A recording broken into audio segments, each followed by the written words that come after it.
ये मैंने निश हेयर का मंगाया था, इतना घटिया निकला है, कोई भी बाल व्हाइट नहीं है, तो मैं इसे कैसे लगा सकती हूँ। कलर्ड किए हुए हैं और वो इतने ज्यादा व्हाइट है कि वो कुछ अलग से दिखते हैं। मम्मी लोग हमारे डोनट को बुरा बोल रहे हैं और हमारे डोनट में सफेद बाल होते हैं।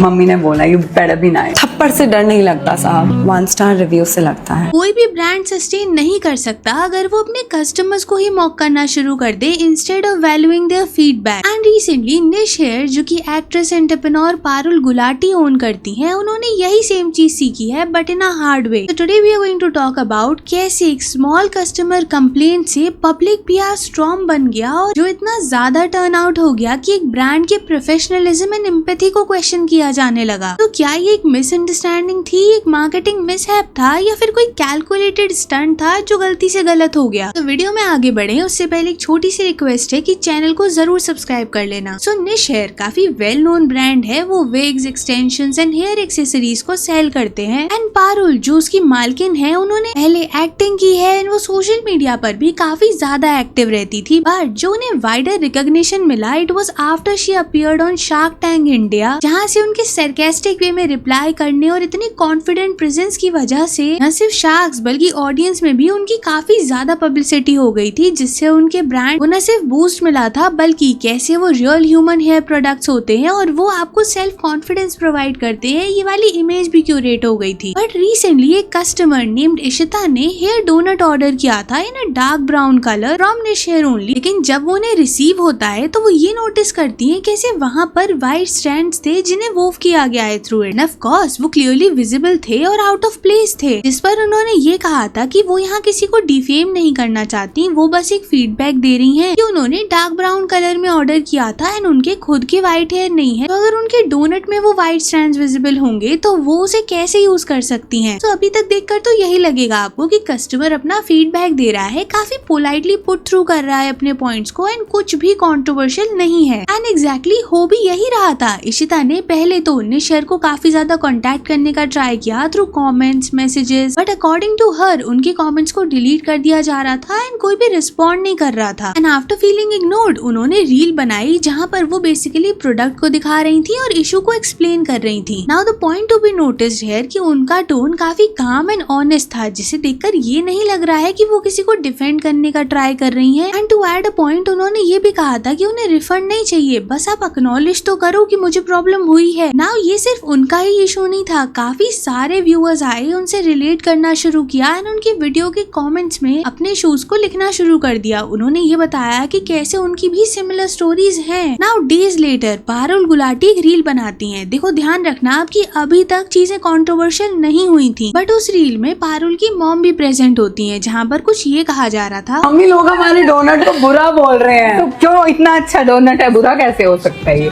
पर लोग कह रहे हैं ना कि इसमें सफेद बाल हैं, तो सफेद बाल तो रियल बालों में थोड़े थोड़े तो सफेद होते ही है ना, और हमारे डोनट में सफेद बाल होते हैं। मम्मी ने बोला यू बेटर बी नाइस। ना वीडियो भले ही लाइट हार्टेड वे से बनाई गई हो, बट लोगों ने उसे उस वे में नहीं लिया। काफी लोगों को ये लगा कि पहले तो एक कस्टमर को रॉन्ग प्रोडक्ट दे दिया गया, फिर जब उसने फीडबैक देने का ट्राई किया तो एक्नॉलेज नहीं किया गया, और अब खुद पारुल सामने आकर उस कस्टमर को मॉक कर रही है rather than empathizing with her. Now देखो कैसे टर्निंग पॉइंट आया कि एक स्मॉल सी कंप्लेंट जहाँ पर व्हाइट स्ट्रैंड्स को पॉइंट आउट किया जा रहा था, अभी एक डिबेट में ही कन्वर्ट हो गई कि कैसे ये ब्रांड अपने कस्टमर्स को ही रॉन्ग वे में ट्रीट कर रहा है। लोगों ने पारुल गुलाटी के रील के अंडर कमेंट सेक्शन को भर दिया, कॉलिंग आउट कि कैसे उनका बिहेवियर बहुत ही टोन डेफ एंड इमेच्योर है। जिसके बाद ऑफ कोर्स पारुल ने अपनी मिस्टेक को एडमिट किया, एक्सप्लेन किया इशू को और प्रोडक्ट को रिप्लेस करने के बारे में बात की। बट अभी भी लोग एक ही चीज पॉइंट आउट कर रहे थे कि ये जो ह्यूमर था ना, ये बहुत अननेसेसरी था। ना ऐसा नहीं है कि सब लोग पारुल को हेट ही कर रहे थे। ऑफ कोर्स कुछ लोग ये पॉइंट आउट कर रहे थे कि इतनी छोटी सी चीज को इतना बड़ा नहीं बना देना चाहिए था, ये लाइट हार्टेड वे में बोली गई चीज थी तो उसे उसी वे में लेना चाहिए। वाइल कुछ लोगों को ये लगा कि एक कस्टमर को मॉक करना जस्टिफाइड बिल्कुल भी नहीं है। Now comes the next wave. एक वेव आती है जहाँ पर 1 स्टार रिव्यूज को फिल कर दिया जाता है on niche hairs page. Now see many of those reviews seem to be genuine, but कुछ ऐसे लग रहे थे जैसे स्पैम भी किए जा रहे हैं। एस पारुल ने ये पॉइंट आउट किया था कि कुछ लोग जिन्होंने प्रोडक्ट को खरीदा ही नहीं है वो भी पोस्ट कर रहे हैं। End of course Parul frustrate हो गई थी इस चीज के ऊपर, और आई गेस कोई भी हो जाएगा। देखो, क्रिटिसाइज करना, गलत प्रोडक्ट रिसीव होने पे अपने पॉइंट्स को पुट फॉरवर्ड करना सबका डेमोक्रेटिक राइट है, और ऐसा नहीं है कि अगर किसी से कोई गलती हो गई तो इतने हेट कमेंट्स उसे स्पैम कर दो कि वो फ्रस्ट्रेशन उसके मेंटल हेल्थ को अफेक्ट करना शुरू कर दे। एंड नाउ इसके बाद पारुल अपने इंस्टाग्राम पर ये सारी स्टोरीज को शेयर करती हैं, जहाँ पर बेसिकली वो इमोशनल फ्रस्ट्रेटेड थी कि कैसे उनकी गलती है वो मान रही हैं, बट ऐसे 1 स्टार्स को स्पैम करना, वो भी उस ब्रांड के लिए जो उन्होंने जीरो से बनाकर खुद इतनी मेहनत से बिल्ड किया है। इसके बाद शी इवन ऑल्सो सेड कि मैं आपके घर आ जाऊंगी, आपसे अपोलोजाइज कर लूंगी, पर इस चीज को बंद कर दो। अब इस पॉइंट तक फैंस उनको सिंपैथाइज कर रहे थे, और ऐसा लग रहा था कि जो भी हेट अभी उन्हें मिल रहा है वो इस टाइप पे डाइवर्ट हो गया कि देखो गलती हुई है इंसान से, बट इसका ये मतलब नहीं है ना कि इतना हार्श हो जाओ आप सामने वाले पर। But on the other hand अभी भी कुछ लोग थे जो इसको भी जेन्युइन नहीं कंसिडर कर रहे थे। एंड इसका मेन रीजन पता है ये था कि जब पारुल ने ये इमोशनल स्टोरीज को शेयर किया तो ऑफ कोर्स जो लोग पारुल को सपोर्ट करते थे उन्होंने पारुल को हेल्प करने का ट्राई किया, एंड सडनली लोगों ने निश हेयर के गूगल रेटिंग्स पर 5 स्टार रिव्यूज देना शुरू कर दिया। बहुत सारे कमेंट्स आने लग गए, एंड माइंडेड कि इन लोगों ने भी परचेज नहीं किया है मोस्टली। इसके बाद लोगों ने ये कॉल आउट करना शुरू कर दिया कि अगर जिन्होंने 1 स्टार रेटिंग दी थी और परचेज नहीं किया था वो गलत था, तो जो लोग 5 स्टार रेटिंग दे रहे हैं विदाउट परचेज, क्या वो सही है? क्योंकि इससे आने वाले और कस्टमर्स आगे कंफ्यूज हो सकते हैं, एंड शायद उन्हें वो जेन्युइन फीडबैक ना मिल रहा हो जो वो डिजर्व करते थे। एंड इसी के बाद से काफी सारे लोग इसे master stroke of sympathy marketing का नाम देने लग गए। नाउ देखो, 2 पर्सपेक्टिव्स हैं इस सिचुएशन में। पहला कि she is just a human being, and इतनी ज्यादा नेगेटिविटी क्रिएट होने की वजह से उन्होंने ये इमोशनली अपने कस्टमर्स के सामने या फॉलोअर्स के सामने पुट थ्रू की, जिसके बाद उन्हें हेल्प की गई, and it was all done to defend her work. वहीं दूसरा पर्सपेक्टिव ये है कि ये चीज उतनी ही गलत है जितना वो 1 स्टार रिव्यूज का होना गलत था, और अभी इस सबको देखकर तो ऐसा ही लगेगा कि ये कोई मार्केटिंग गिमिक ही था ना। एंड पारुल ने जो इमोशनल आउटबर्स्ट के बाद अपनी साइड से वीडियोस वगैरह शेयर किए ना, वहाँ जो उन्होंने टाइम पीरियड बताया ना कि लास्ट 2-3 हफ्ते से ही उन्हें ये नेगेटिव कमेंट्स ज्यादा आ रहे हैं, तो अगर आप डॉट्स को कनेक्ट करोगे तो इशिता की साइड से जो फीडबैक आया था वो भी कुछ इसी टाइम अराउंड आया था। तो इसके बाद दोनों चीजों को कनेक्ट किया जाने लगा, और ये कहा जाने लगा कि कैसे एक मिस स्टेप इन टोन ने इतनी ज्यादा बड़ी कंट्रोवर्सी क्रिएट करके रख दी, जहाँ पारुल को तो ऐसा लग रहा है कि उन्हें नेगेटिव कैंपेन के थ्रू टारगेट किया जा रहा है। बट आई गेस जो टाइमलाइन है वो ये बताती है कि बैकलैश तब से शुरू हुआ जब पारुल गुलाटी ने अपने कस्टमर के फीडबैक को मॉक करने या ह्यूमरस वे में रिप्लाई करने का ट्राई किया, जिस वजह से शायद बात जहाँ एक डोनट के ऊपर थी वहीं अब ब्रांड कैसे क्रिटिसिज्म को हैंडल ही नहीं कर पाता इस तक पहुंच गई। एंड ऑफ कोर्स किसी भी ब्रांड के लिए कस्टमर्स ही तो उनके कोर हैं। अगर आप जेन्युइन रिव्यूज को हेट का नाम देने लगोगे तो इससे क्या होगा? आपका ट्रस्ट जो आपने बिल्ड किया है लोगों में अपने बिजनेस के थ्रू, वो सब खत्म होने लगेगा। एंड इट्स कम्प्लीटली पॉसिबल कि शायद पारुल ने वो वीडियो मॉक करने के इंटेंशन से ना बनाया हो, बट फिर भी उस सिचुएशन को किसी बेटर वे से भी डील किया जा सकता था। And at the end of the day feedback ही तो मैटर करते हैं, वो हेट नहीं एक मिरर है। और अगर ब्रांड उस रिफ्लेक्शन को फेस कर ही नहीं पा रहा है तो कितने ही 5 स्टार रिव्यूज हो जाएं, वो इमेज को फिक्स नहीं कर सकते। बाकी तो अब आप बताना कमेंट्स में कि पारुल गुलाटी को अननेसेसरी टारगेट किया जा रहा है, या फिर ये जो पूरा फीडबैक आया उनको लेकर इसे उन्होंने एक PR मोमेंट में कन्वर्ट कर दिया। आपको क्या लगता है कमेंट्स में जरूर बताना, और वीडियो को लाइक करके चैनल को सब्सक्राइब जरूर से कर लेना। And thanks for watching.